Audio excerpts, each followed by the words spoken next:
Hello साथियों, मैं सौरभ कुमार और शिक्षक बहाली के मुद्दे पर आपको अपडेट करा दें। और लगातार जिस बिंदु की हम चर्चा करेंगे वह है कि क्या शिक्षक बहाली में TRE-1 की सारी चीज़ें समाप्त हो गई हैं।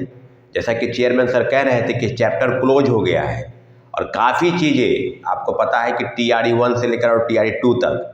तो आपको अपडेट करा दें, ये जो मेरा वीडियो है, इस वीडियो के माध्यम से जितने भी शिक्षक अभ्यर्थी सुन रहे हैं, आपको हम एक एक चीज़, एक एक बिंदुवार, एक एक चीज़ों की चर्चा करेंगे। और माध्यम यही है कि आपके आंदोलन से, अगर हम लोगों के आंदोलन से सरकार के पास किसी समस्या का समाधान नहीं है, तो सारी चीज़ों पर आपको अपडेट करा दें कि माननीय उच्च न्यायालय के शरण में हम लोग चले गए हैं। याचिका की पूरी तैयारी हो गई है और कल फाइलिंग हो चुका है, मतलब पूरी तैयारी हो चुकी है, कल फाइल हो जाएगा। तो अपडेट करा दें कि किसी को घबराने की ज़रूरत नहीं है। जितने भी साथी पिटिशनर बने हैं या जो नहीं बने हैं, सभी के लिए यही है कि पहले टोकन नंबर मिलता है, उसके बाद फिर केस नंबर मिलता है। तो थोड़ा इंतजार करना है और केस के संदर्भ में जो भी जानकारी होगी सभी लोगों को बताया जाएगा। साथियों, दूसरी महत्वपूर्ण विषय जिसकी हम चर्चा कर रहे हैं, जो काफ़ी गौर से सुने आप, कि सभी लोगों के मन में है कि एक आंदोलन की शुरुआत होनी चाहिए, क्योंकि काफ़ी चीज़ें हो गई।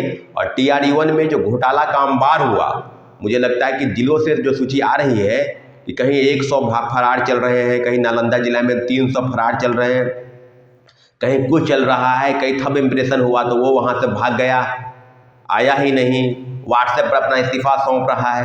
ये क्या हो गया? ये इतनी बड़ी बहाली हुई और बहाली के दूसरे चरण में कल नियुक्ति पत्र भी बांट दिया गया। निश्चित रूप से माननीय मुख्यमंत्री जी द्वारा जो किया गया कि बिहार को बड़े पैमाने पर बिहार में नौकरी पानी है। और कल के हम तेजस्वी यादव जी का भाषण सुन रहे थे, उन्होंने कहा कि हम सबको नौकरी देंगे। अरे भाई, तो 2020 के चुनावी भाषण में जो आप बोल रहे थे कि हम नौकरी देंगे बिहारियों पर, बिहार के नौकरी पर बिहारियों का हक है, तो फिर इस बात की कैसे पुष्टि हो गई? अगर आपको देना ही है आरक्षण, डोमिसाइल नीति समाप्त किया गया, अगर डोमिसाइल के तहत देना ही है आरक्षण, तो आप 5% या 10% दे देते। परंतु आप अपनी बातों से मुकर गए हैं। हाँ, माननीय मुख्यमंत्री जी के जो बातें हैं कि जहाँ बिहार है, जहाँ रोजगार है, वही नीतीश कुमार है। निश्चित रूप से माननीय मुख्यमंत्री जी के द्वारा जो कार्य योजनाएं चलाई गई शिक्षक बहाली में, और उस बहाली की प्रक्रिया के प्रथम फेज में जो भ्रष्टाचार का अंबार लगा, भ्रष्टाचार का नंगा नाच हुआ, सारी चीज़ों पर अगर अपडेट करा दे तो निश्चित रूप से हम लोग ने याचिका दायर कर दी है। और दूसरी प्रमुख बिंदु, इस बिंदु की चर्चा हम करेंगे कि बहुत बड़े आंदोलन की शुरुआत होने जा रही है। आपको हम बता दें कि 16 तारीख के दिन, 16 जनवरी, आपको हम बता दें कि 16 जनवरी 2023 2024 आप सभी को, जितने भी शिक्षक अभ्यर्थी हैं, TRE-1 के जो पूरक परिणाम जारी नहीं हुआ, उनका रिजल्ट रुका रहा, खासकर उन लोगों के लिए जिनका डेट ऑफ बर्थ के कारण छूट गया हो, या कई ऐसे कैंडिडेट हैं जिनका 1 नंबर, 2 नंबर, 5 नंबर, जो जितने भी कैंडिडेट हैं जो शिक्षक बहाली के मुद्दे पर चाहते हैं, तो मुझे लगता है कि इस आंदोलन में आने की ज़रूरत है। और 16 तारीख के दिन बड़ा आंदोलन होने जा रहा है। इसलिए सभी लोगों से आग्रह है कि अपने हक की लड़ाई के लिए, अपनी नौकरी के लिए, अपने भविष्य के लिए आप प्लीज़ 16 तारीख के दिन आप आएँ। और जितने लोग, और सेकेंड फेज की बहाली की बातें हैं, सेकेंड फेज में हिंदी भाषा के अर्थ को समाप्त किया गया, उसके लिए अगली बैठक कब होगी, उसके लिए अभी कमेंट बॉक्स सेक्शन में जाए, कमेंट बॉक्स करें कि अगली बैठक हम कब बुलाएं, 17 को बुलाएं, 18 को बुलाएं, 19 को बुलाएं, ये आप बताएं, क्योंकि अगली बैठक हम जल्द से जल्द करने वाले हैं। तो जितने भी शिक्षक अभ्यर्थी मेरी बातों को सुन रहे हैं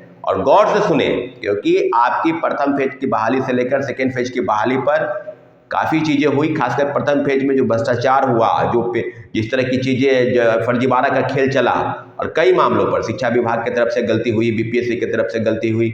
मुझे लगता है कि दोनों विभाग ने जिस प्रकार से गलती की कि आपने कहा था कि ड्रॉप आउट को बाहर करेंगे, फर्जीवाड़ा जो कर रहा है उसको बाहर करेंगे, मल्टीपल रिजल्ट उनको बाहर करेंगे, तो फिर पूरक परिणाम जारी नहीं हुए। और जो पूरक परिणाम कल लगभग 500 के आसपास जो जारी हुए TRE-1 में, वो तो कह रहे हैं कि आपत्ति दी गई थी, तो फिर किन लोगों का? अरे भाई, कटअप से ऊपर है, आपत्ति क्या देना है? आपने अगर मांगा था आपत्ति तो ऐसा कुछ नहीं मांगा गया था।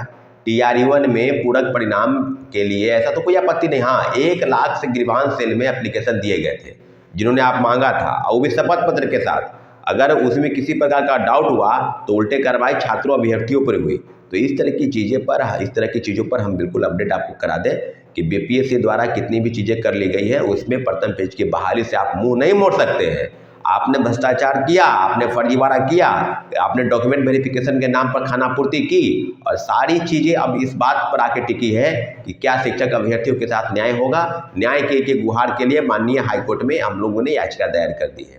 अब तीसरी प्रमुख बिंदु कि कितने दायर हुए हैं, कहाँ पर क्या होगा, लेकिन इतना जरूर है कि प्रथम फेज से लेकर सेकेंड फेज, और सेकेंड फेज में हिंदी भाषा की अर्हता समाप्त कर दी गई।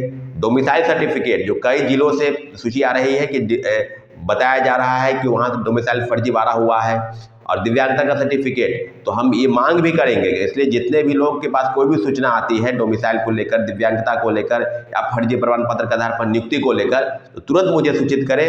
निश्चित रूप से अगली जो बैठक बुलाई जाएगी सेकेंड फेज की बहाली को लेकर, उस बैठक के माध्यम से हम आगे की रणनीति तय करेंगे। लेकिन इतना जरूर है कि सेकेंड फेज की बहाली पर बैठक कब बुलाई जाएगी आप कमेंट सेक्शन में जाकर, कमेंट बॉक्स में जाकर करें, क्योंकि आज के बाद जो सेकेंड फेज की बहाली के पूरक परिणाम जारी होने हैं उसकी तैयारी शुरू हो जाएगी। और जो लिस्ट गई है शिक्षा विभाग से 14,700, इसके एवज में कितना आएगा रिजल्ट, क्योंकि प्रथम फेज की बहाली में जो वादा खिलाफी हुआ, तो अब शिक्षक अभ्यर्थी बीपीएससी चेयरमैन की बात पर भरोसा नहीं करते हैं। ट्वीट के हवाले से कई चीज़ें सामने आती हैं, प्रेस के माध्यम से कई चीज़ें सामने आती हैं, परंतु जो ज्ञापन निकलता है, जो नोटिस बीपीएससी से निकलना चाहिए, उसमें बहुत कमी आती है। बहुत कम नोटिस बीपीएससी से आता है। इस बात की भी उनको जानकारी होनी चाहिए कि बीपीएससी एक संवैधानिक संस्था है, और संवैधानिक पद पर बैठा कोई व्यक्ति सिर्फ ट्वीट करता है और ट्वीट से ही सारा चीज़ हो रहा है। तो मुझे लगता है कि बीपीएससी को इस बात पर अपने बातों को बदलना चाहिए।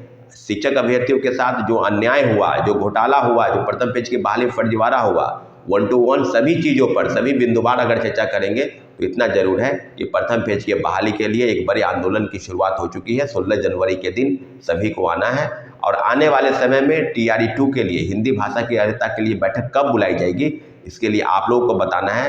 इसलिए साथियों 1 to 1 आपको अपडेट करा दें।